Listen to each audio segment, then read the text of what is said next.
আমরা গত পরশুদিন যুক্তরাষ্ট্রের বাণিজ্য মন্ত্রীকে আমাদের করণীয় সম্পর্কে একটা পত্র দিয়েছি। আমরা আশা করছি একটা জবাবের অপেক্ষায় আছি এবং আমরা আমন্ত্রণের অপেক্ষায় আছি। জবাব এবং আমন্ত্রণ পেলে আমরা ইনশাল্লাহ অ্যাজ এ গ্রুপ আমাদের যে নেগোসিয়েশন টিম আছে আমরা সকলে একত্রে মিলে যাবো ইনশাল্লাহ। অবশ্যই সেটা আমাদের জন্য যেরকম প্রয়োজন যুক্তরাষ্ট্রের জন্যও প্রয়োজন।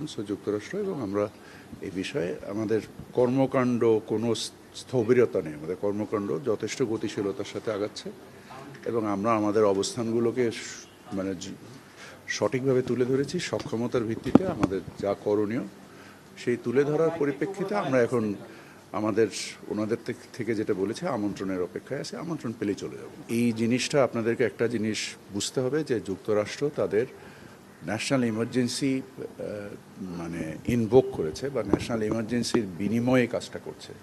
এখানে যে মানে কাঠামোর উপরে ঘটনাটা ঘটছে, এই কাঠামোতে লবিস্টদের করার কোনো কিছু আছে কিনা আমি ঠিক জানি না, কারণ আমাদের বিভিন্ন বিষয়ে পরিবর্তন আনতে হবে। এই পরিবর্তনগুলো বাংলাদেশ ছাড়া অন্য কেউ বুঝতে পারবে না। এই পরিবর্তনগুলো আন্তঃমন্ত্রণালয় সংশ্লিষ্ট অনেক ধরনের মানে আইনি প্রক্রিয়া আছে, যেই আইনি প্রক্রিয়াগুলো একজন লবিস্টের পক্ষে বোঝা সম্ভব না বলে আমার ধারণা। এবং আমরা আন্তঃমন্ত্রণালয় সরকারের প্রায় সকল মন্ত্রণালয় একসাথে কাজ করেছি।